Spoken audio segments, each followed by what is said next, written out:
welcome to everyone.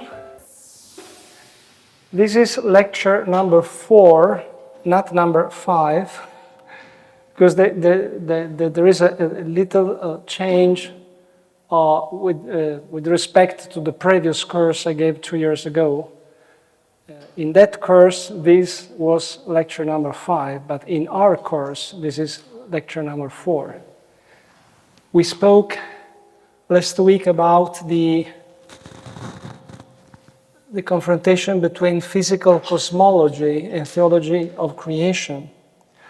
Today's lecture is about the Christological dimension of the cosmos. So I thought that this lecture, from a logical point of view, was better to give this lecture just after previous lecture about the comparison between physical cosmology and theology of creation. A premise is that this is a very difficult topic. We can say very few ideas, I think well grounded in Holy Scripture and in theological tradition, but very few ideas. And we are in front of an ocean. We can speak about something and we have to be silent about the majority of things. So perhaps at the end of this lecture, you will go home with more questions than the questions that you have here, no? But in any case, these questions will help you and will help us, this is my guess, to do a better theology. So we have to accept the challenge of what does it mean that our reality, our cosmos, would have a Christological dimension. I have organized my lecture in 4 chapters, actually 3 chapters, and then a concluding chapter. Scientific questions and philosophical answers in understanding physical reality. Philosophical ways of speaking of the Logos and the originality of Christian Logos. 3rd chapter, a world created through the word Logos and in the sight of the incarnate Logos. Which consequences, if any, for the work of science? And then concluding remarks. There are a number of scientific questions which look for philosophical answers. When scientists reflect on the foundation of scientific knowledge, they come across some philosophical issues. For instance, the first and most important, the question about the foundation of being. This is a philosophical question, and it rises within the scientific activity. The quest for truth and the foundations of logics. The source of the intelligibility of nature. This question happens in the physical sciences in general. The cause of the information present in nature. This question, which is a philosophical question, rises in physics, in chemistry, in biology. The question why our universe is fine-tuned to the appearance of life. These questions arise in cosmology, physics, chemistry, biology. The reason for the arrow of time. Why time is an arrow? Second principle of thermodynamics. And the reason for the increasing complexity of life forms. This question is raised in biology up to anthropology, up to our life as human beings.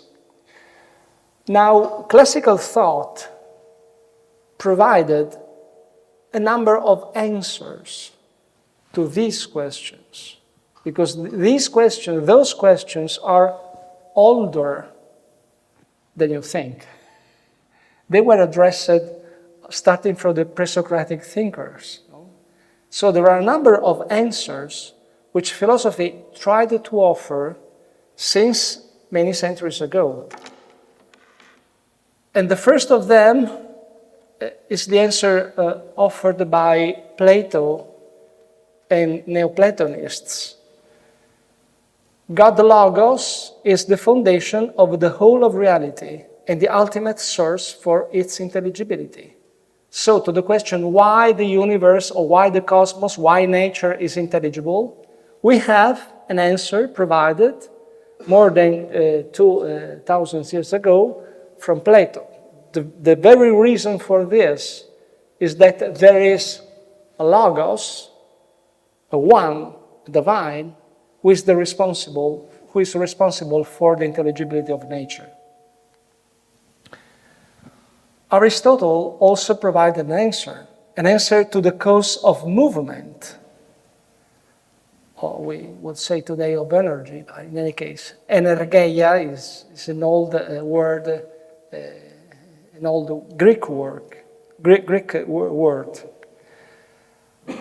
For pre-Socratics and also for Plato and Aristotle, God or the divine is the end towards which all things move, and the ultimate rule for all transformation occurring in nature.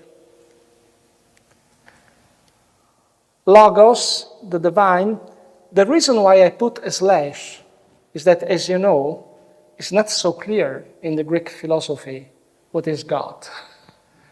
We have the divine, theon. We know that the one, the Logos, is something divine, but the personality is not clear. So I have to put a slash, God slash Logos, or God slash divine. Logos, the divine, is the origin of a general cosmic law which all things comply with. This was the perspectives of Stoics.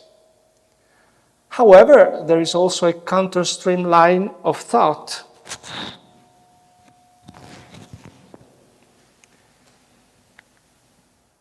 And this is the thought of Democritus, Lucretius, and atomists. Unfortunately, there is something in the micro, but let me put here.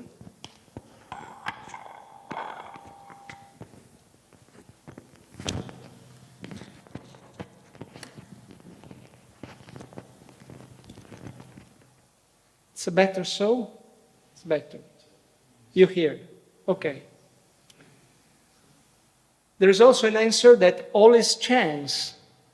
Reality is undetermined and chaotic. God's included. There is no finality of all. No finality at all. This was the position of Democritus, Lucretius, and of atomists in general. This is also a kind of answer. We have no intelligibility to look for. Now, our question today is, did Judeo-Christian revelation offer any contribution to answer questions about the foundation of physical reality?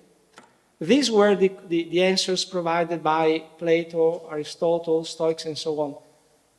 Did Judeo-Christian revelation offer its own solution to these questions? And is there a specifically Christian interpretation of nature and history? Specifically Christian, so due to the faith in an incarnate Logos. And then, where does the specificity of the Judeo-Christian view concerning nature and history lie? Is there any foundation for this specificity? If we have a look to the Old Testament, we clearly see that the origin for intelligibility, the origin for order, the origin for the laws of nature are the origin of all this is the wisdom of God.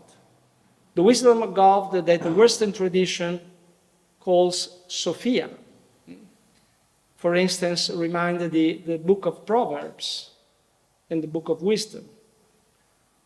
In the New Testament, this wisdom is no longer Sophia, which is a Trinitarian image, but is especially the verbum, the image of the Father, the verbum logos. The content is almost the same. Those of you who attended the last year course I gave on the revelation of God in creation, perhaps you remember what we said about Sophia in sophiology. So in the Old Testament, the answer is the wisdom of God, namely Sophia, is responsible for all this. The New Testament is the verbum logos, verbum of the Father. A number of fathers of the church developed a Christological dimension of cosmos. Since the very beginning, for instance, Justin in his two apologies spoke a lot about the role of the Logos in the creation of the cosmos. Irenaeus of Lyon, Gregory of Nyssa, Maximus the Confessor, Augustine of Hippo. Then in the Middle Ages, Thomas Aquinas, Bonaventure, and just in the beginning of the Renaissance, Nicolas Cusano, who had a very profound Christological thought. And in contemporary times, Pierre Teilhard de Chardin, Raymond Panikkar, Thomas Torrance. We have more authors, but in my opinion, these three authors are the most important in this respect. Also Jean Mourou and Romano Guardini, who reflected about Christian foundation, the foundation of Christian existence and the foundation of Christian experience. Among the others, three specific theological subjects seem to bring about major implications for science. And one, as known, is creation ex nihilo. The second one, as known, is the idea of natural laws. There are laws of nature. And then a theology of logos. We will focus on this third implication. What a theology of logos could implicate for science. Are there any implications? We had to explore this. Let's read a page from an Italian historian and philosopher of mathematics, Paolo Zellini. I don't know if some of you knows this author. Let's read the page from one of his books, Numero and Logos, Number and Logos. In theology, number and logos find their most certain and precise meeting point, though not always so defined, in the mutual comparison of different allusions to a pre-existing wisdom, spirit, nous or logos, which since the beginning had stood next to the highest being, and all creation has depended upon. So Zellini says, well, a number of attributes, a number of reflections that the theology and philosophy associates to the logos, we historians of mathematics recognize these same attributes to the concept of number. The rationality expressed by numbers are part of the rationality expressed by what philosophy and theology call logos. This logos is the place of the mathematical understanding of things. It is the Christian dogma of the Incarnation that has partly determined the fate of science, in its belief that we can see positively in the world the signs of the Logos' own perfections. The great shift from early to modern science lays in this: in looking on earth as what was previously scrutinized in the heavens. You look in the earth, it was scrutinized in the heavens. In scrutinizing in the properties of number and the matter, the signs of the divine world. The scheme is Platonic, but is very present in mathematical thought. Not in order to return to that world, but to get to know on the earth the intimate and divine essence of things, and subsequently the only immanent laws of their workings. So it seems that there is a step forward in Christianity with respect to Platonism. Platonism says we have to look up to the world of ideas to find the rationality. Christianism, due to the incarnation of Logos, says this rationality is also in the things, within the things. The laws are laws in the matter. And this, in Zellini's thought, was one of the factors which determined the rising of modern science, together with other factors, of course. These are pages of scriptures that we know. In the beginning was the Word, and the Word was with God, and the Word was God. In Greek, this word is logos, and arche. And he was in the beginning with God. All things came through him, and without him nothing came to be. In him were created all things in heaven and on earth, the visible and the invisible. All things were created through him and for him. He is before all things, and in him all things hold together. The subject is the Logos, and particularly the Logos made flesh. In these days, this is the well-known beginning of the epistle to the Hebrews. In the last days, God spoke through his Son, whom he made heir of all things, and through whom he created the universe, who is the refulgence of his glory, and the very imprint of his being, and who sustains all things by his mighty word. The subject is the Logos insofar as incarnated, just as in the epistle to Colossians.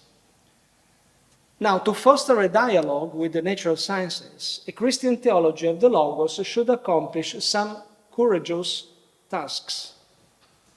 The way is not so easy.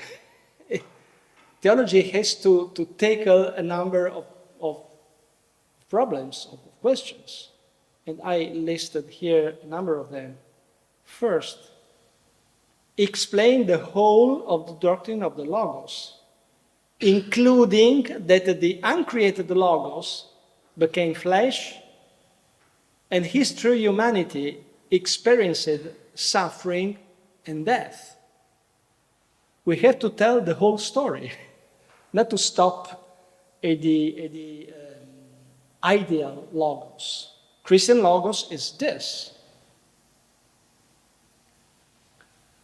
We have to accept the debate, perhaps the conflict, between a canon of universality, which is the canon familiar to science, and the canon of singularity, which is the canon proper to Christianity, seeking ways of reconciling these two views. In science, something to be meaningful must occur many times. We reason in terms of general laws.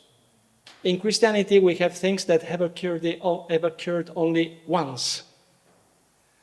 So if we want to speak of the Logos, we have a Logos who has a specific history, a specific experience,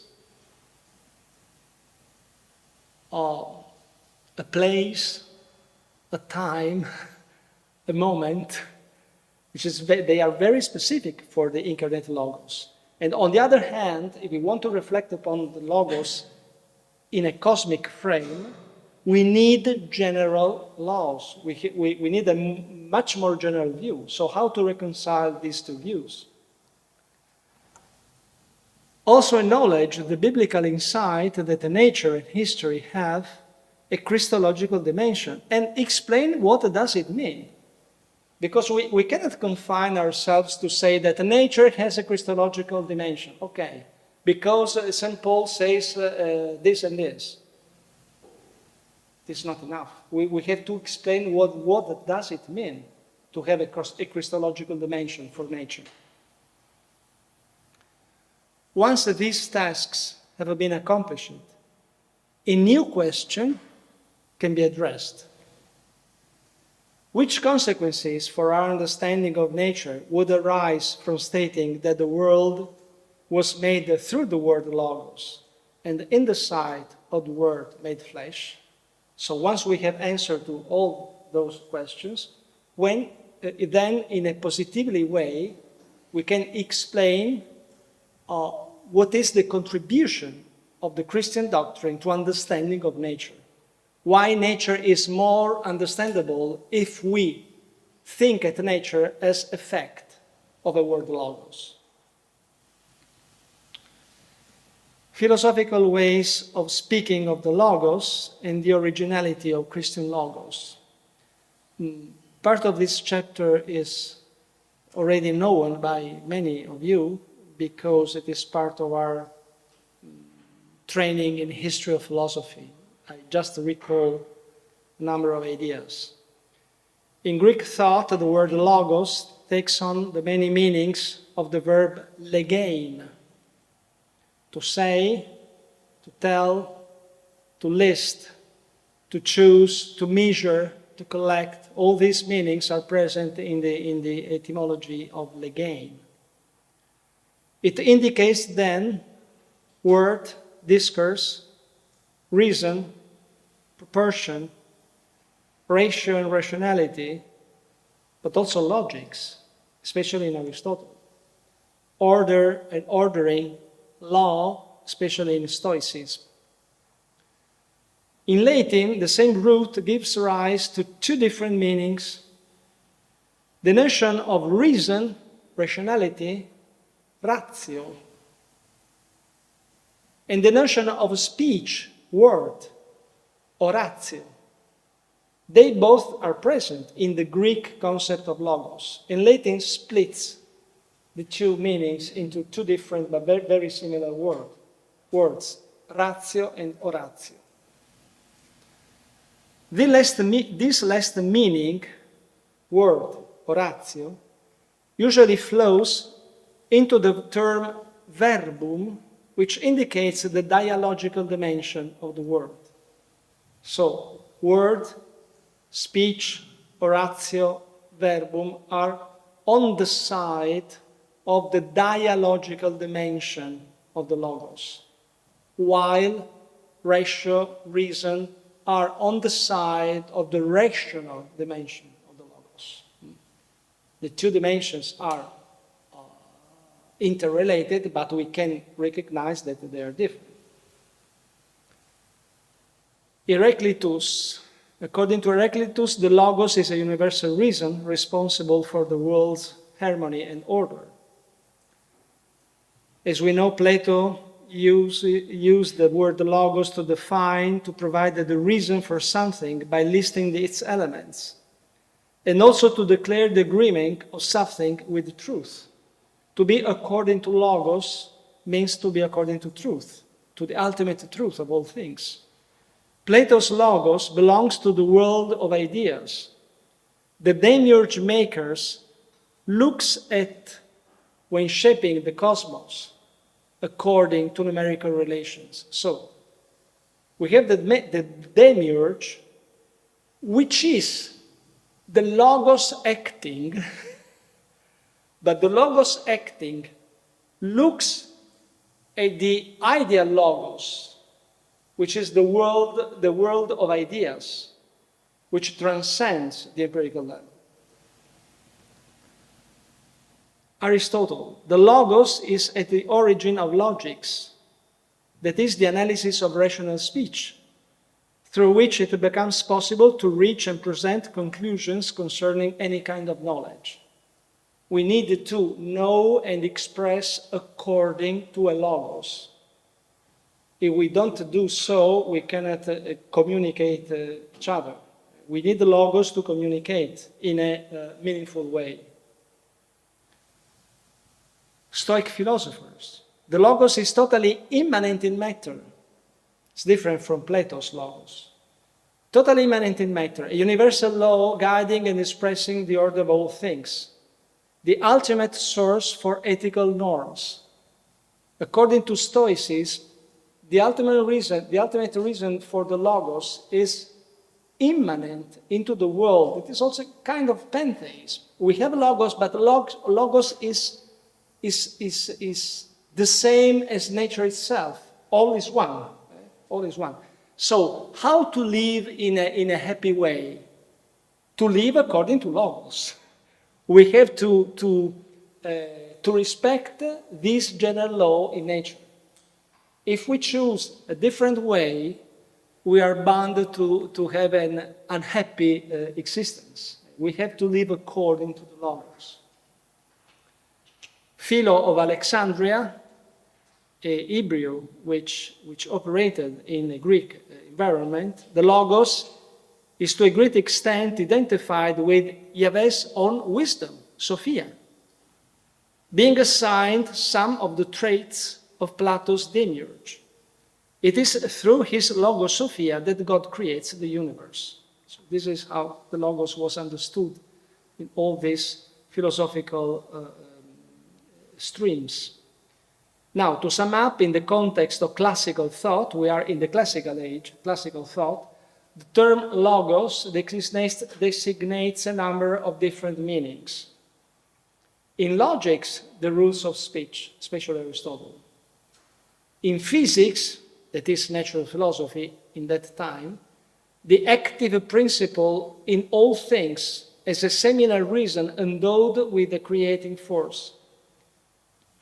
In ethics, the law to which we have to adjust our lives in order to behave according to nature. In a religious view of the world, the wisdom by which God creates and governs all things. The Hebrew perspective on the Sophia logos.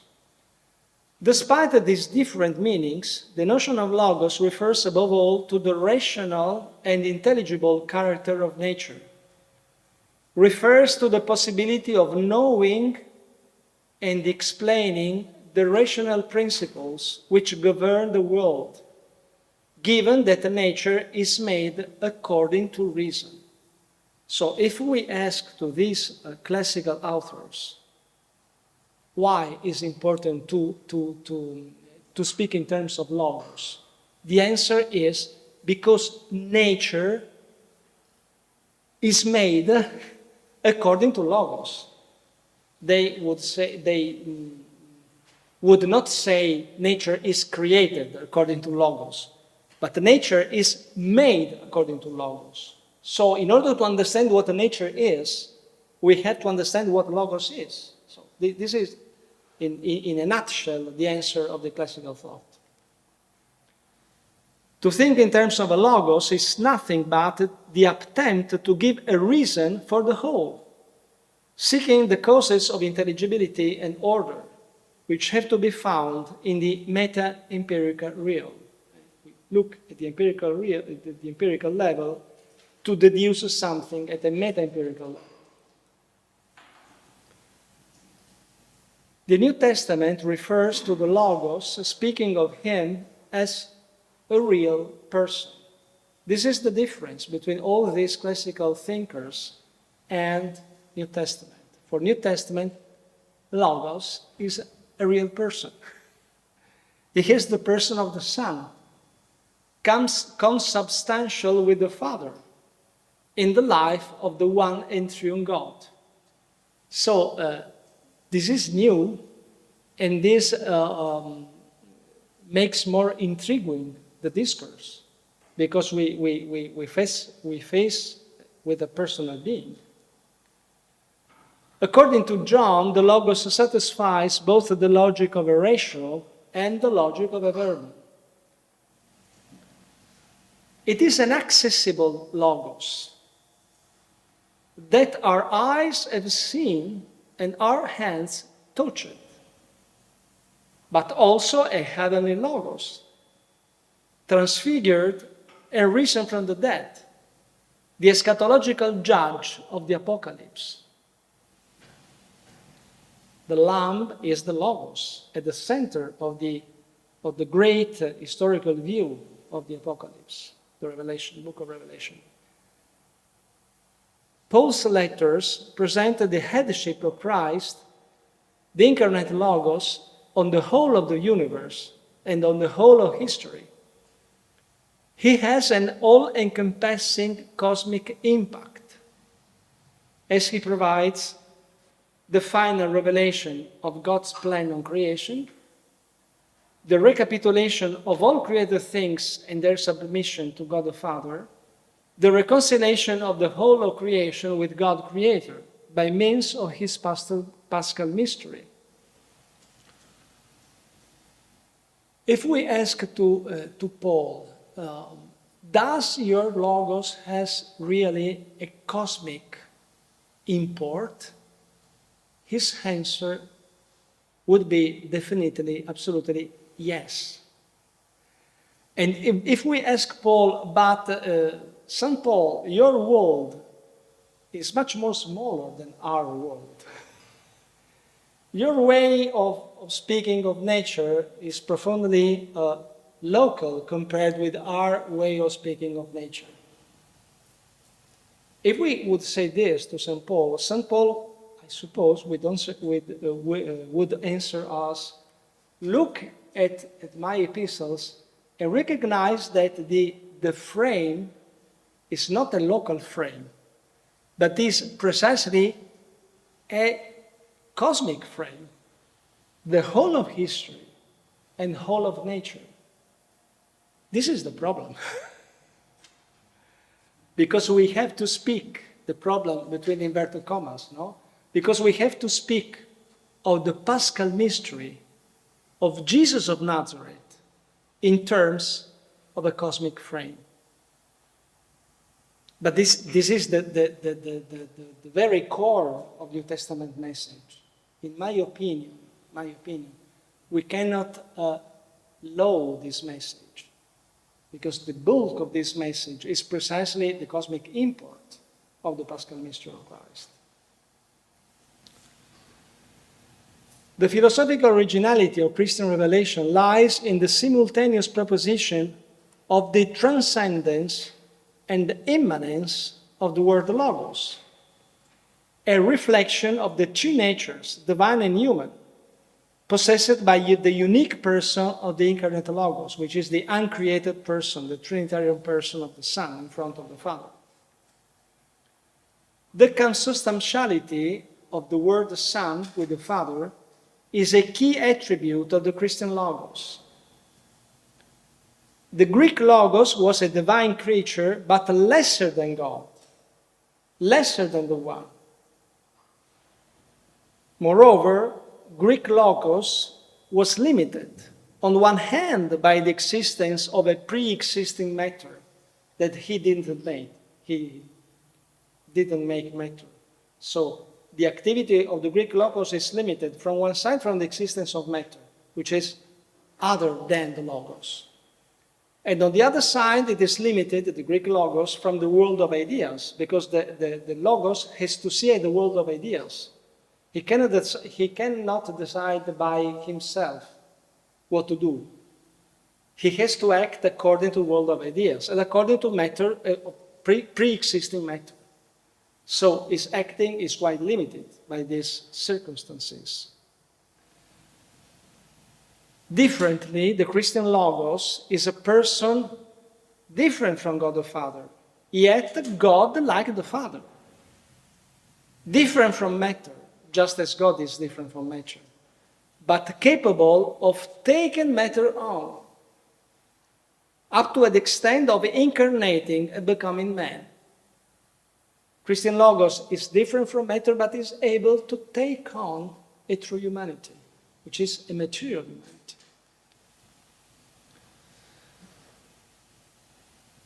A couple of verses from Epistle to Colossians. In him were created all things. All things were created through him and for him.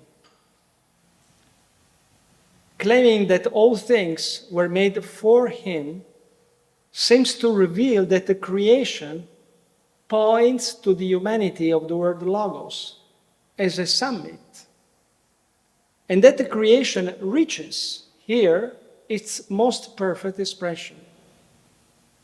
We are taught about a coherent global divine plan, which the man God reveals and expresses in himself. Here the Logos makes manifest a lex, and this lex is called lex incarnationis, this very cosmic rule. He has made known to us the mystery of his will, in accord with its favor, that he set forth in him as a plan for the fullness of times, to sum up, to recapitulate, anakephalaiosasta itapanta ito Christo, to sum up all things in Christ, in heaven and on earth. To sum up all things in Christ includes the meanings of recapitulating, summing up, giving back ahead, setting up. In him, all things are recapitulated and summarized. The recapitulation of Christian Logos has a cosmic influence. It embraces all things in the heavens and on the earth, whether visible or invisible. You can read these words.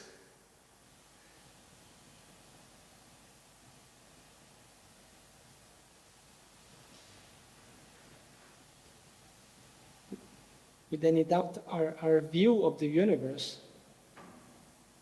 was enlarged very much due to contemporary cosmology. But our beliefs, our tenets in the attribute of the incarnate Logos are the same.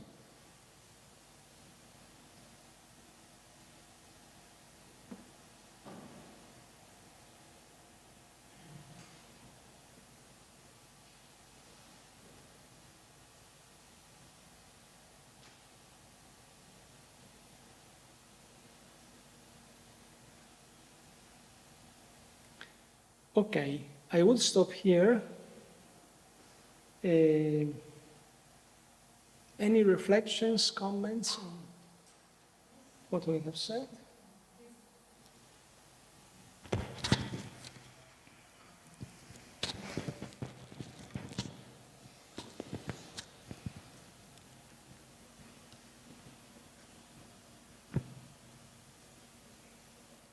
I realize that they are very different, very difficult topics for everyone.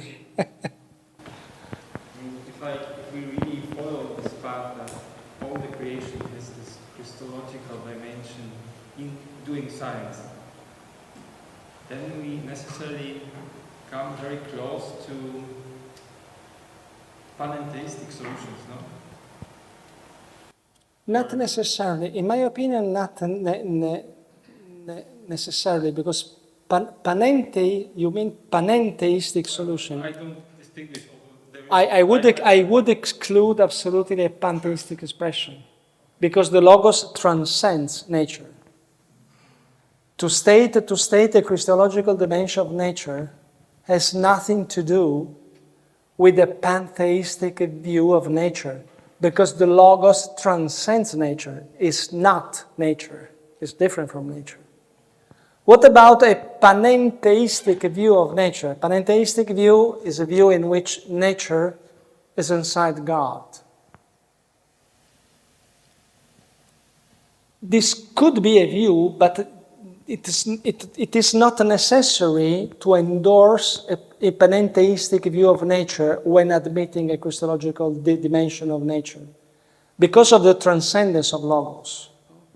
There are a number of Catholic authors active in science and theology dialogue, which who bend towards a panentheistic view, no? This was the view of John Polkinger, the view of John Ott, who is still active in Georgetown, and of other authors. And there are also authors that try to do a parallel between contemporary panentheistic view and sociological view. Sophia is not God, but is in God.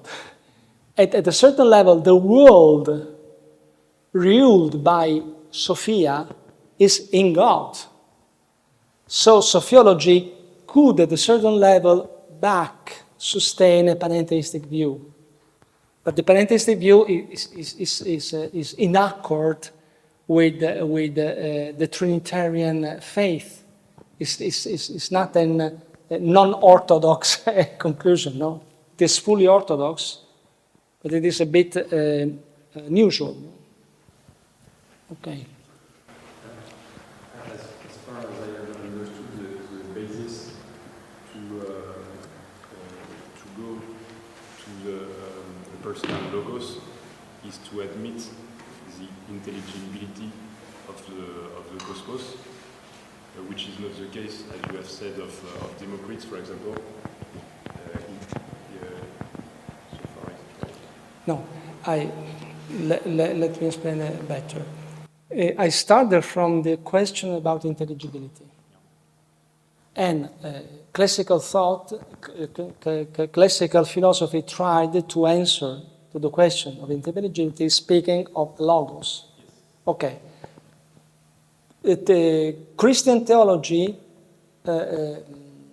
says that the origin of intelligibility is the Christian logos, which is a person. But we have to see the development of this in the next chapter. yes, but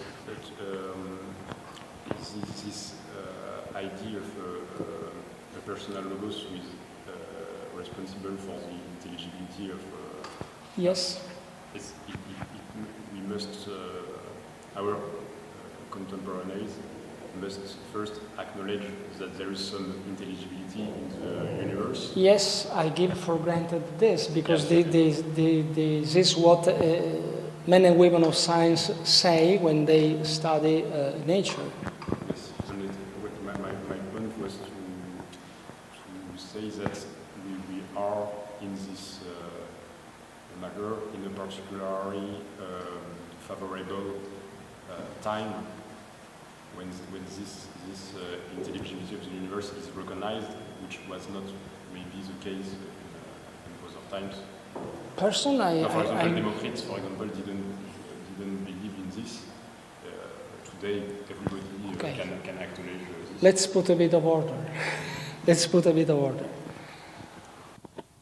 The fact that nature is rational and intelligible is shared by the great majority of scientists. Okay.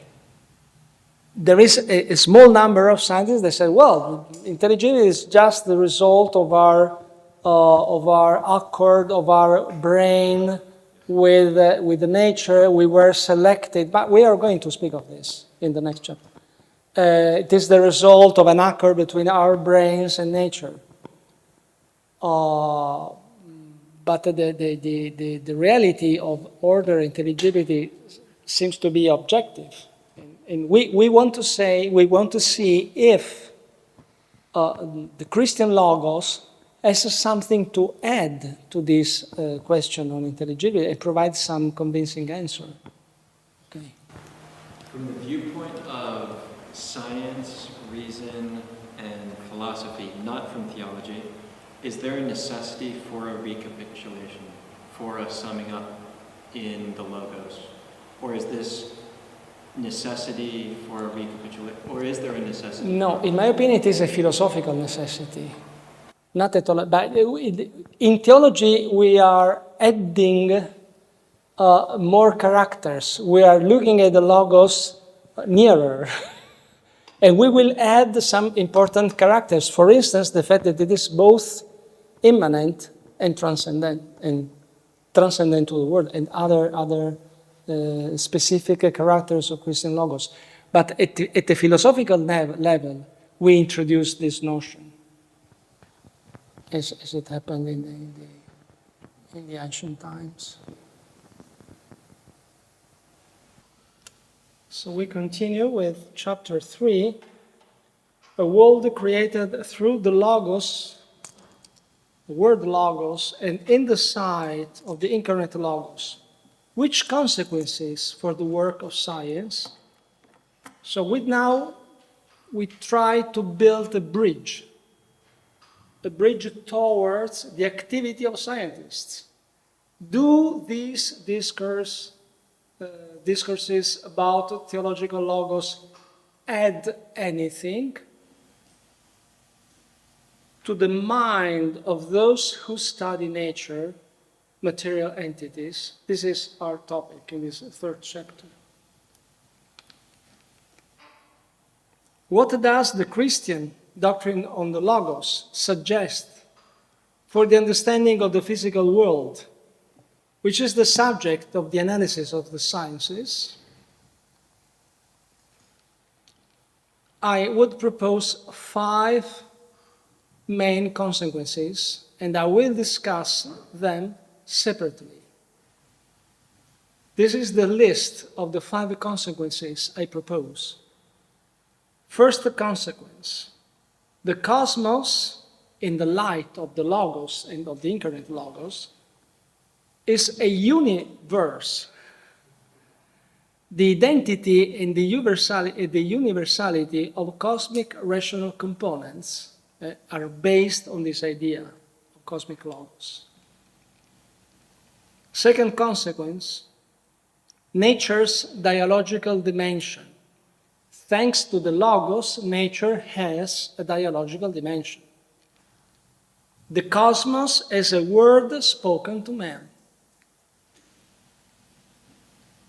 Third consequence: if in the core and the origin of nature there is a Logos, I expect that information is an original component for a cosmos created in the word Logos, as original as matter and energy are.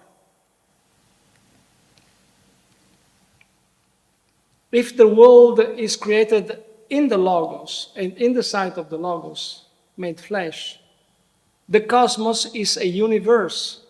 The nature history, the whole nature history, can be understood as a global and unified development.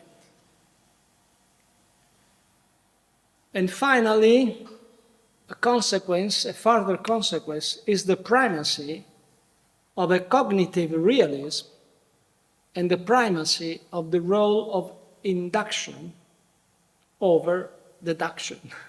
Deduction is important, but primarily in a world shaped by the Christian Logos, induction is more important. Let's begin by the first consequence. The cosmos as a universe, the identity and the universality of cosmic rational components. If the whole universe depends on the logic of a single Logos as a source of rationality and of intelligibility, then the rational categories of identity, for instance, the identity of the elementary particles, and the category of universality, for instance, the universality of the natural laws, become meaningful, capable of embracing the whole of reality. Then it becomes possible. The process of deducing wide-range properties starting from the observation of local properties. It becomes possible to conceive the universe as a single object, because the Logos is present in the whole of the universe. And the unified whole as contemporary cosmology does. Then it becomes possible the search for global and unifying properties, principles of symmetry, principles of invariance, principles resorting to a totalizing methodological approach. Actually, all these procedures are part of ordinary scientific work. Let's read a page by John Bevere.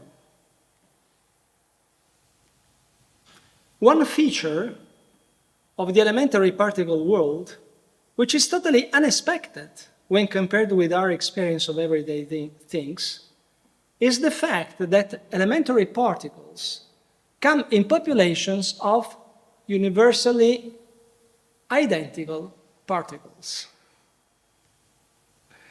Every electron that we have encountered, whether it comes from the outer space or a laboratory experiment, is found to be identical to all the other electrons. All have the same electric charge, the same spin, up, 0, up and down, the same mass to the accuracy of measurement. They all behave in the same way in interaction with other particles. We do not know why particles are identical in this way. This is the reason.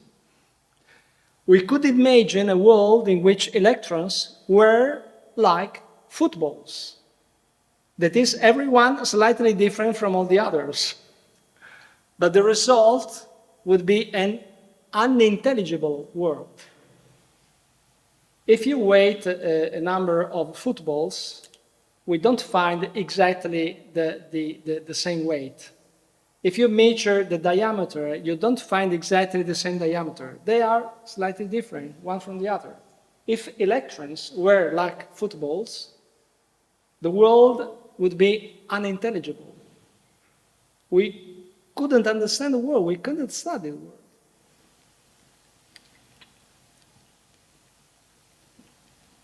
Second consequence, nature dialogical dimension. A world created in the Logos has a dialogical dimension. The cosmos is a word spoken to man. As the effect of a personal word Logos, the universe conveys a meaningful content. The human person is called to and capable of recognizing such a meaning and deciphering the information there contained. The universe is then comprehensible, a prerequisite for any idea of objectivity and rationality. Different observers can acquire a common understanding of the same object in spite of their different sensible experiences.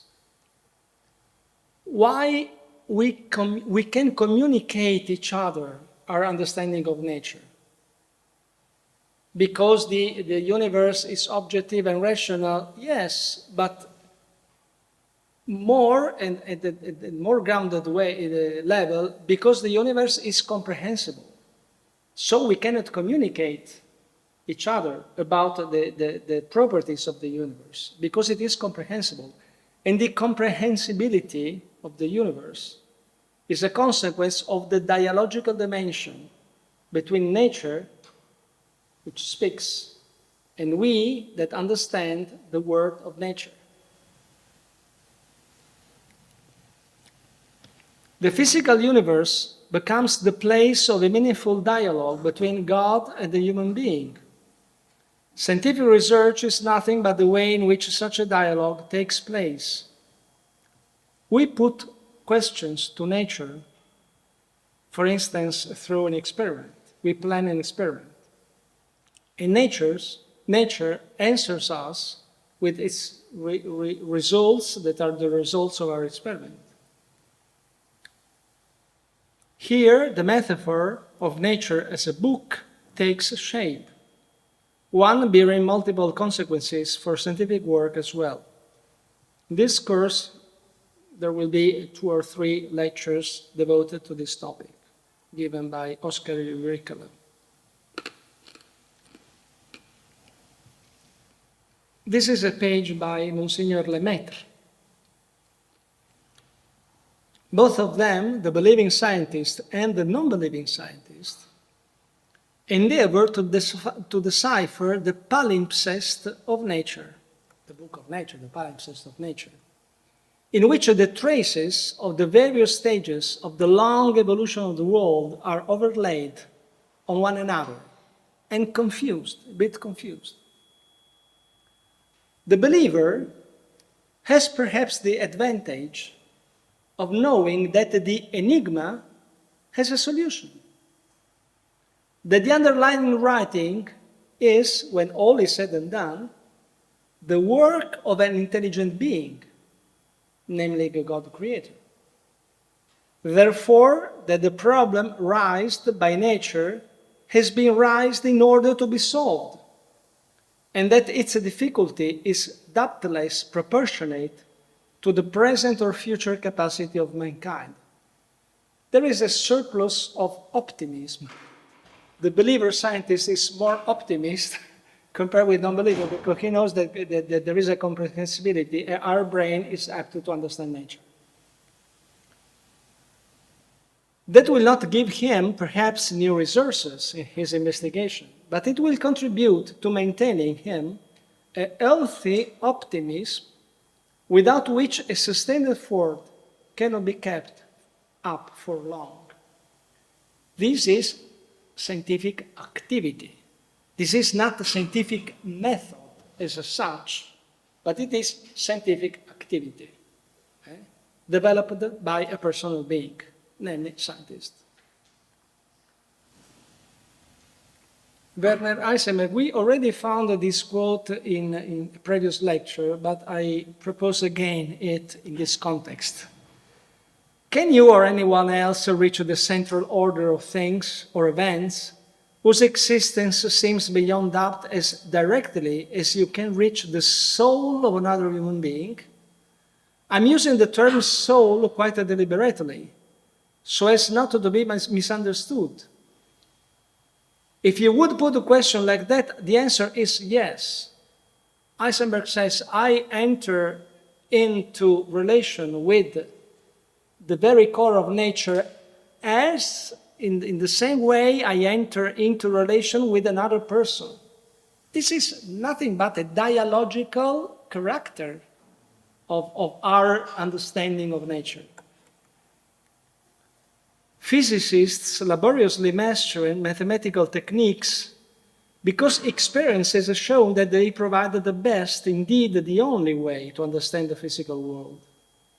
We choose that language because it is the one that is being spoken to us by the cosmos. It is an image, of course, but it is an image which underlines the dialogical property of our understanding of nature. How meaningful is the intelligibility of reality, and how truly significant is the harmony between the rationality of nature and our cognitive rules?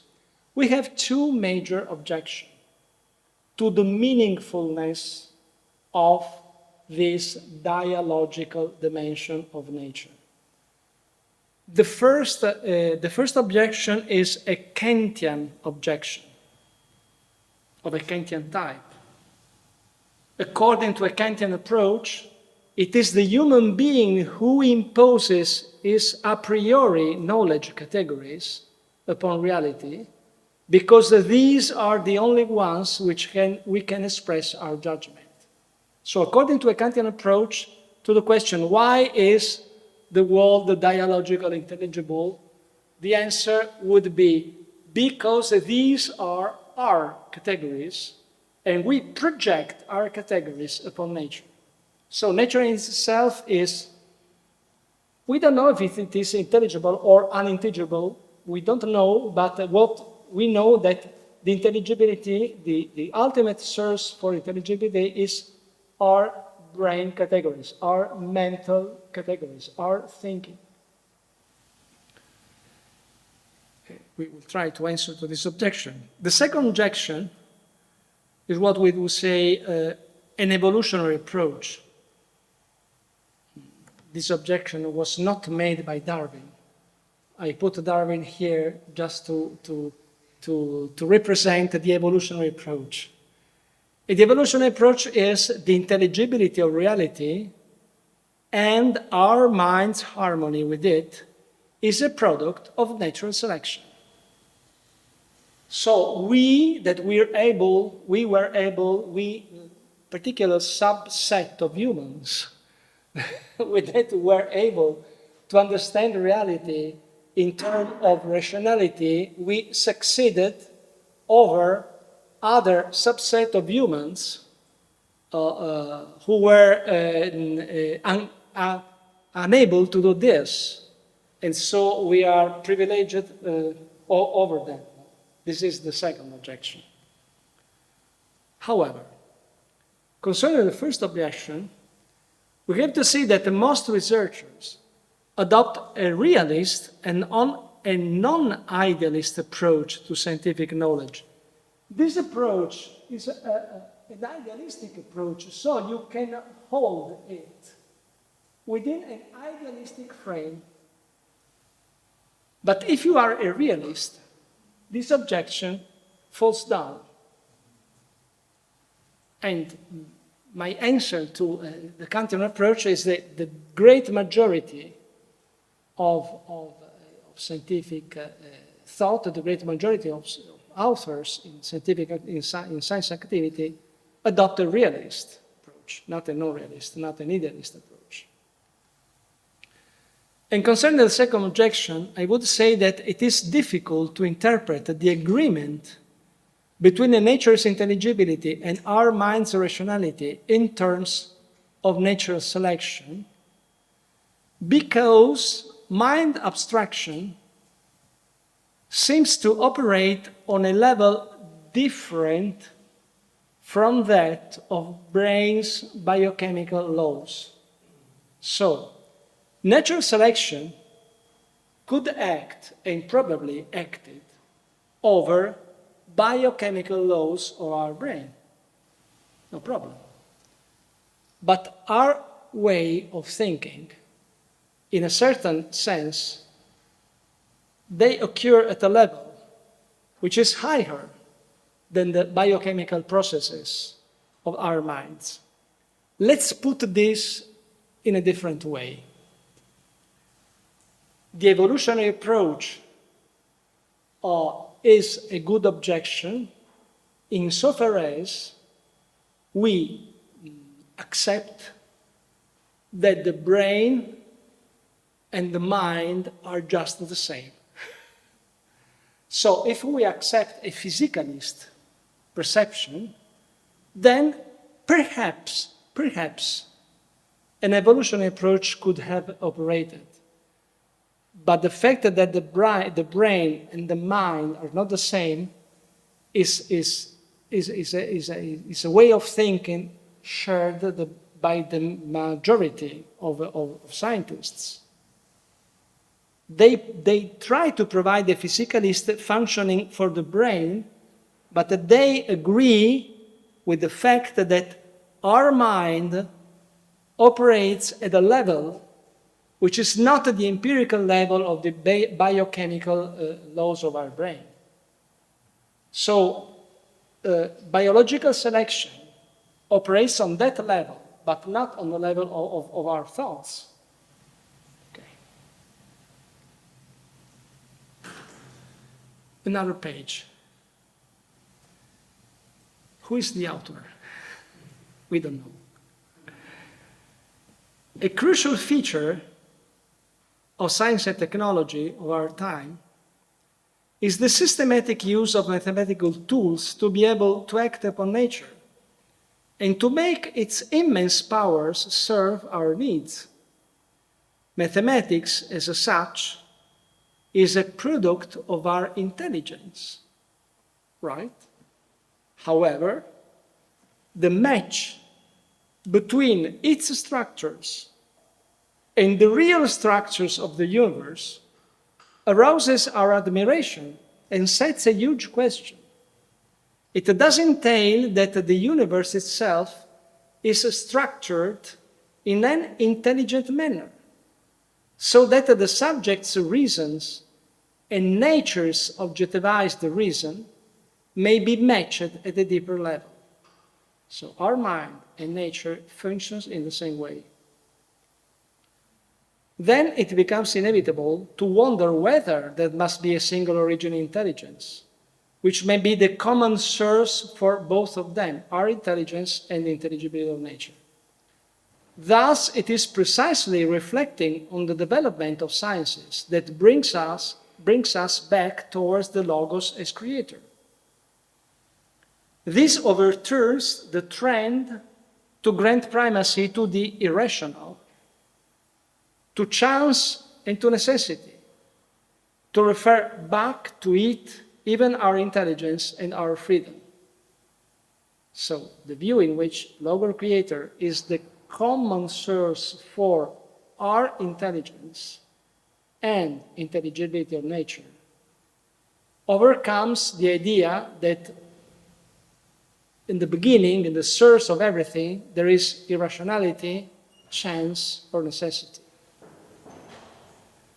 On this basis, it is again possible to widen the scope of our rationality and reopen it to the great issues of truth and the good, to mutually combine theology, philosophy, and the sciences, while fully respecting their own methods and their mutual autonomy, but also in the awareness of the inner unity holding them together.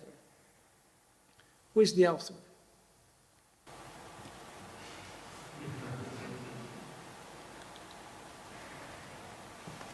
So would you say that this is responding to the Kantian critique in that there's ultimately intelligibility that we have is based on our own presuppositions that we make? Because he's saying that there's intelligibility out there that matches what we create. I would answer Kantian saying that his approach needs an idealistic view of knowledge. And this idealistic view of knowledge is not the knowledge shared by the majority of people who work in science, because it is the inductive it is the primacy is of induction. We have to learn from religion. It is clear that this kind is right, that our categories, in a certain sense, organize our knowledge. This is right. But the categories themselves are shaped by nature. They are not whatever categories. They are only the categories compatible with the function of nature. But it is clear that mathematics is our own creation. Differential equations are not being things, but they are our creation, the creation of our mind. But there is a strong correspondence between our way of knowing nature and the way in which nature becomes.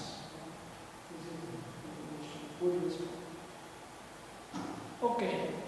Information is an original component of a cosmos created in the word Logos.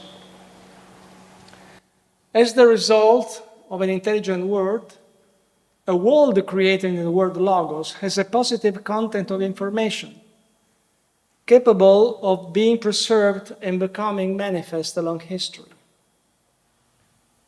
The evolution of the universe then bears a meaning and embodies a project, because there is a positive quantity of information within it. In addition to matter and energy, also information must be an original component of the universe.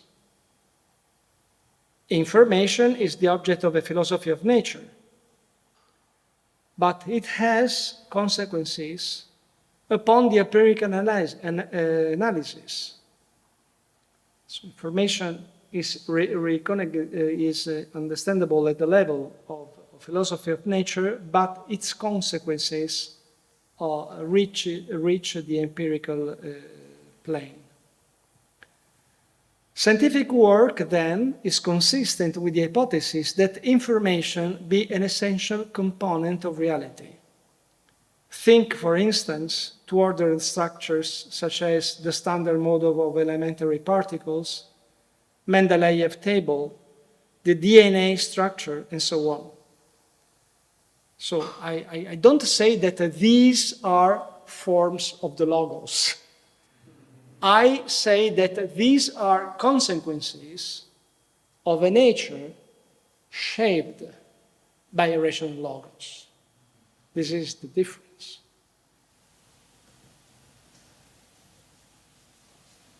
I suppose that some of you knows who is this table. This is the standard model of elementary particles, including Higgs boson here. Okay. In a certain way, the presence of information may be considered the expression of an intentionality. Information is usually associated to a personal intelligence, able to produce information and extract information. Up to now, in these years, do not exist, as far as I know, a profound philosophy of information. But we need a philosophy of information. I guess I would be happy if within philosophy of nature, a philosophy of information would develop. There are a number of philosophers. One of them is Luciano Floridi, perhaps you have heard of this name, who is working on philosophy of information. But the majority of authors, they are not too many, that do this are interested in information as something that machines, computing machines, can recognize and can interact with us, no? Here, the perspective is a bit different. We are not interested in information as a way to communicate with machines, or information in machines, or the way in which machines operate and work with informations. But we are interested in what information is in nature. And if is there any philosophy of nature able to reflect upon information present in nature? This is, in my opinion, a new terrain. We had to develop a philosophy of information. If the universe is the fact of the intelligent logos, then information stems from a word pronounced inside of an end. The universe can have a history, and this history points to an end, because there is a positive quantity of information, which let the universe have a history, a meaningful history, not one history among others, a meaningful history, an history which leads to an end. The universe has an origin and a goal, a beginning and an end, an alpha and an omega. Differently from that, the myth of an eternal return would erase any information history could have produced, dissolving all emergency and novelty. If the perspective is different, an eternal cycle, the information produced in a single cycle will fade at the end of the cycle.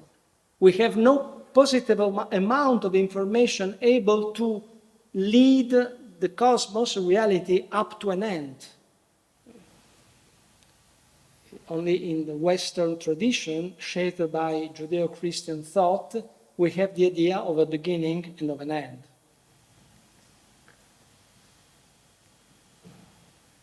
So, in my view, information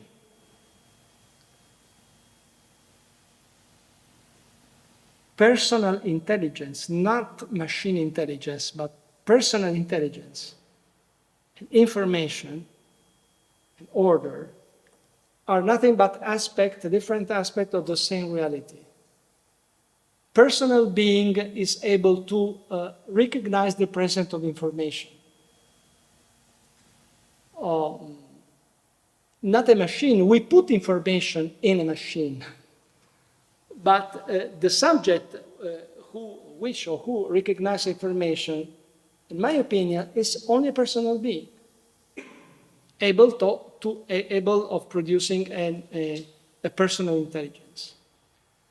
And I want to show you a clip from this movie, Contact, in which perhaps the correspondence between intelligence, information, and order becomes clear. And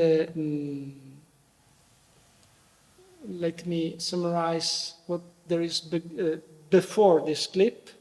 Jodie Foster, the protagonist of the movie, has heard a signal which probably is a signal from outer galaxies. It is a signal of intelligence origin that could have at its origin some intelligence.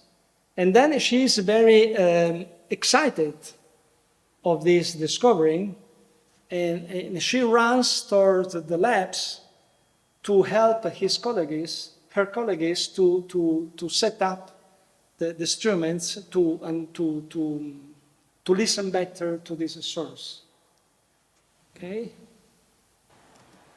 Drive on 16, copy that? What do you want me to do about the source cube? Look, forget about it and hold the cube. Go get ready to set the target frequency to manual the second we're live. Did you copy? I want you to go off axis on 27 the second we're there. And leave the LO frequency where it is.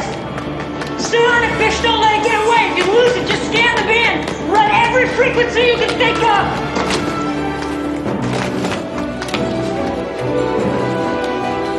How you doing?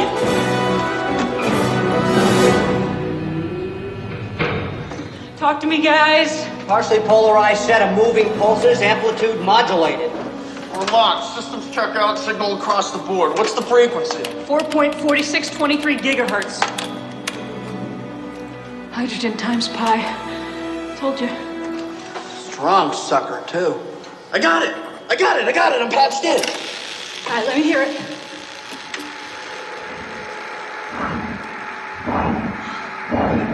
Listen to that. Make me a liar, fish. Could be AWACS out of Kirtland jamming us, but I'm doubting it. All right, let's see if Fud's reading it too. Willie, patch it back and give me the off axis. Are we recording? Never stopped. Thank you, Elmer. AWACS status is negative. What about White Sands? On this frequency, no. I'm gonna punch up the darks. How's the spine tonight, guys? Come on. All right. NORAD's not tracking any snoops in this vector. Shuttle Endeavor's in sleep mode. Okay, point source confirmed. Whatever it is, it ain't local. Position? I checked interferometry somewhere in Lyra, I think. Vega? Can't be. It's only 26 light years away. Hey, what's the peak intensity? Coming up.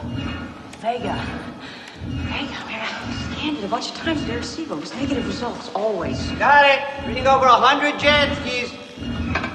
Jesus. Pick it up on my...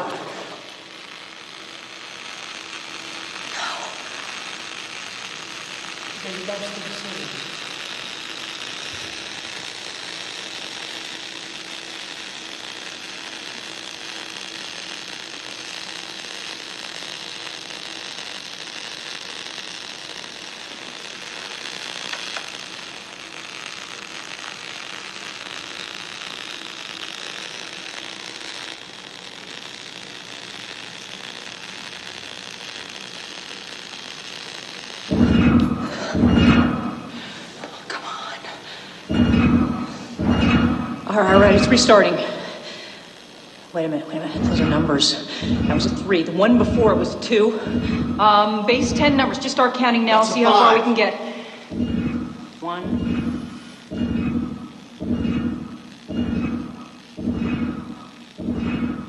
7. 7. 2 primes. 2, 3, 5, 7. Those are all prime numbers. And there's no way that's a natural phenomenon. Holy okay, shit. Okay, let's just calm down and pull up the star file on Vega. It doesn't make any sense. The system is too Zero young, main so it can't have a sequence planetary form, that's system, the 4 million let alone years. life, This is 26 let alone years of ecological creation, no civilization. Well, maybe they didn't grow up there. Maybe they're just visiting. I don't know. Okay, so spacecraft? No, this system is full of debris. It would get clobbered. Well, not if they use their laser blasters and photon torpedoes. It's not funny, Willie. Well, how else are we gonna explain it? That's what you're talking about. But Willie's here. right. If we go public with this and we're wrong, that's it. It's over. We're cooked. God, I wish Kent was here. Whatever the signal is, we better do something soon. Vega's gonna set. Deposition is confirmed. We've got 4.4623 gigahertz. Confirmed. We've got 112 Janskis. All right, do you have a source location yet? We put it right smack in the We're middle. looking for the exact Vega. place from our galaxy from which the second. Okay, thanks, Ian. Just keep tracking and we'll get back to you. Yeah, righto.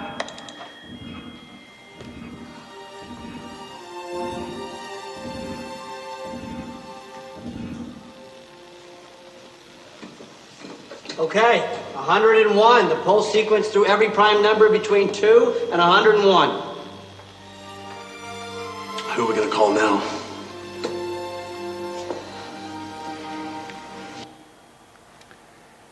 So we are prepared to recognize a sequence of prime number as a result of an intelligence, of some intelligence. They represent a kind of information, the information of the sequence of prime number. So we are prepared to associate an information to an intelligent source. This is just a normal way to see it. That we are using this association many times in our daily life. Okay, the cosmos understood as a universe. The natural history can be understood as a global and unified development. This is the fourth consequence of a world created in the Logos. A universe created in the word Logos and for the incarnate Logos requires a strong unity, that of a single design on a larger scale. The whole universe is one, not only because it's the effect of the one and of the same first cause, but also because the project of the one and the same final cause. So why the universe is one? Not only because it has a first cause, but because all the parts are elements of the same project. They are originated from a final cause. In a universe created for Christ and the sight of Christ, inanimate matter is for life. Life for the human being. The human being for Christ. Christ for God. Each and every segment of the history of the world becomes significant. Nothing is redundant. In such a universe, life is the expression of an intentional and free finalism, not the result of chance or necessity. So, if one would ask,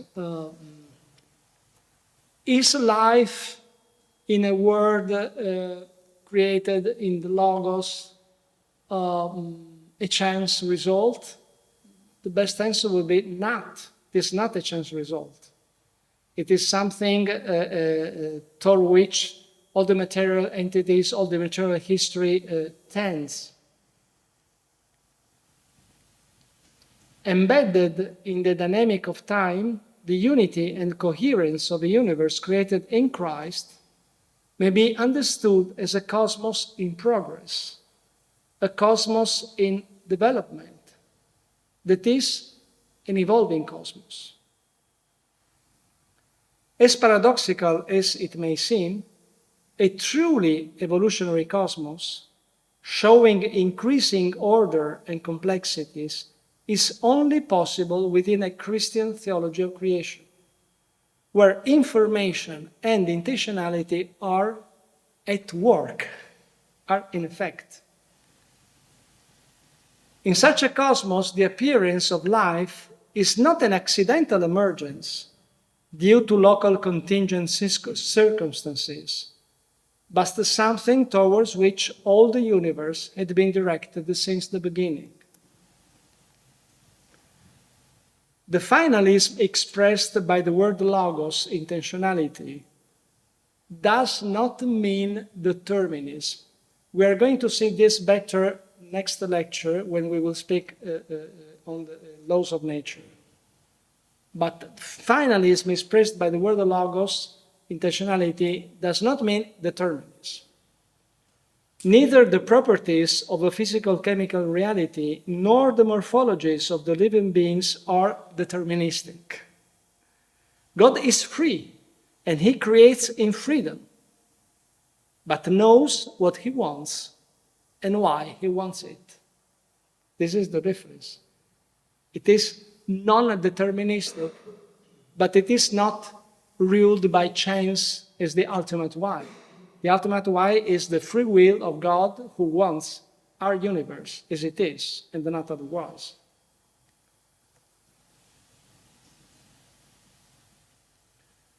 Perhaps the author who has the merit to have reconciled this evolutionary view of our cosmos with the Christian view of the world is Pierre Teilhard de Chardin, a complex author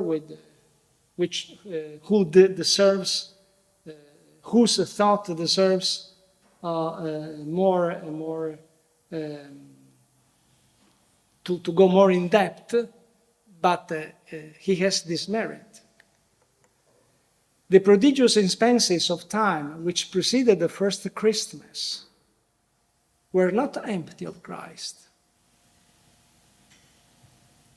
They were imbued with the influx of his power.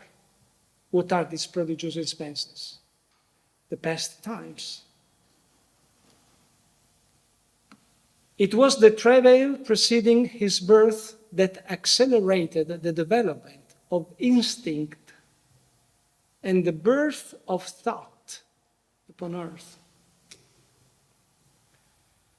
The fearful anonymous labors of primitive man, the beauty fashioned through its age-long history by ancient Egypt,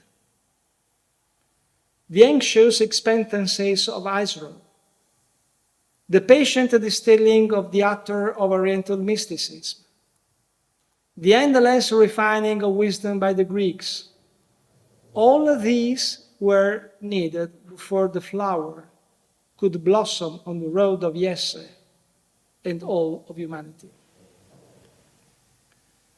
All these preparatory processes were cosmically and biologically necessary that Christ might see foot upon our human stage.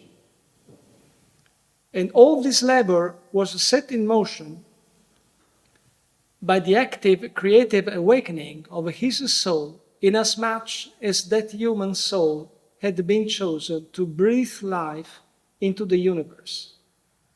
When Christ first appeared before man in the arms of Mary, he had already stirred up the world. So the view is that all that preceded the appearance of Christ on the earth was preparation of this, was the information, in a sense, contained in the evolution of the cosmos. Last consequence, I need 5 minutes more, only 5 minutes more. Last consequence, primacy of cognitive realism and the role of induction. The simultaneous transcendence immanence of the Christian Logos suggests that nature's rationality should not be sought only in our minds, but resides in the things. It is not a rationality wholly immanent in matter, as the Stoics thought, nor is it wholly immanent in the subject, as Kant stated. The reason that explains the rationale of the universe is not human reason, but God's reason. A universe shaped by the Christian Logos is more in tune with the realist approach to knowledge than with idealism, conventionalism, and functionalism. The inductive method becomes the main way to know the physical reality, not the unique way, but the most important way, because we have to learn from nature. The truth of things does not reside only in our minds, nor does it mean only abstract consistency or coherence. Seeking truth implies moving toward the things, adjusting to the truth of things.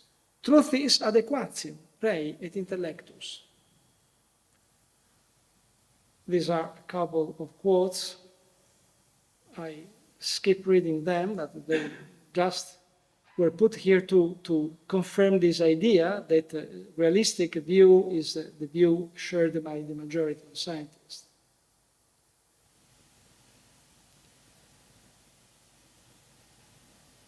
To learn from nature. Going to conclusion. A comparison between the realist approach and the idealist approach in evaluating our knowledge of the universe is summed up by a metaphor employed by two different authors. The metaphor are footprints on the offshore, on the sand. Arthur Eddington. Arthur Eddington sees scientists investigating nature as those who, walking on a beach, look for the origin of some footprints and only later end up discovering that those were the very footprints left by their own feet. And thus come to the conclusion that man only rediscovers in science the very ideas that he himself has put in it through his own research activity. This is an example of an idealist approach. I do not learn from nature all what is in nature that was previously put in nature by my mind, my intelligence. The other author is Isaac Newton, just the same metaphor. Isaac Newton likewise imagined to be walking on a beach at the end of a life devoted to science, compared himself to a child who was only able to enjoy himself with a cobble and some shells, while the endless ocean of knowledge, with all its objectivity, still lay before him.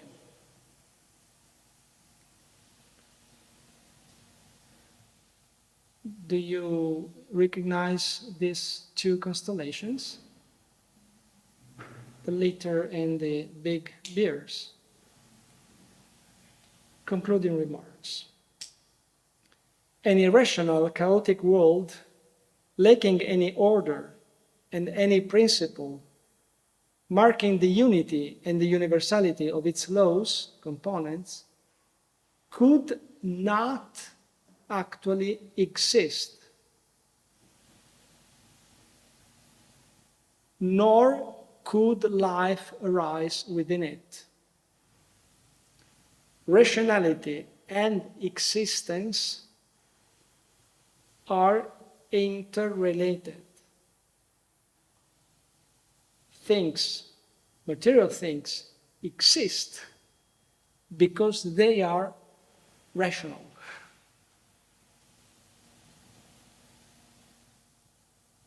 Life exists because the world is rational. What if we say cosmos exists because cosmos is rational, because cosmos is created in the Logos.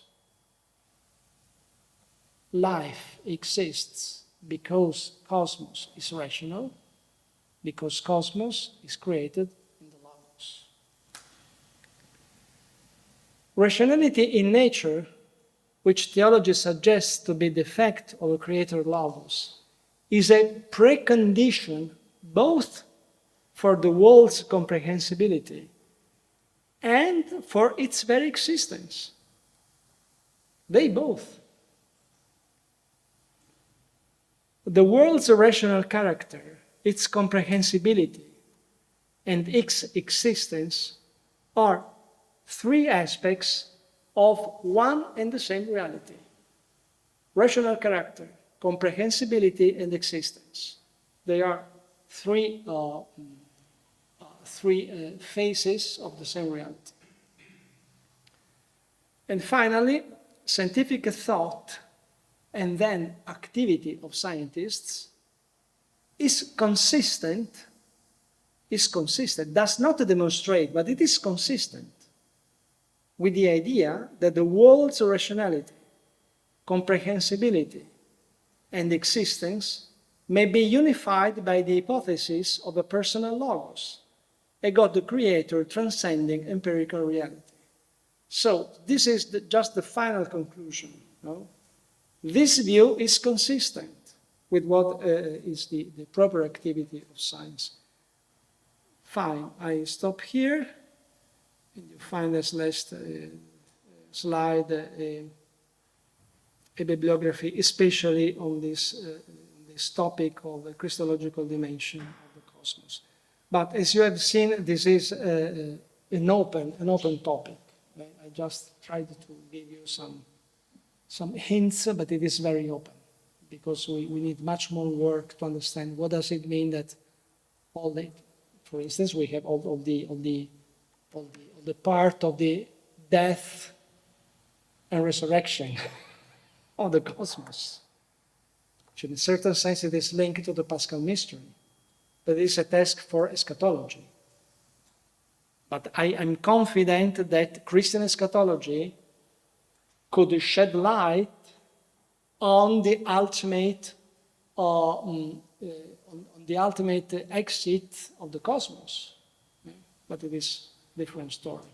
But it's very fecund to put into relation Paschal mystery with the existence of a universe bound to corruption and to exhausting of his energy resources.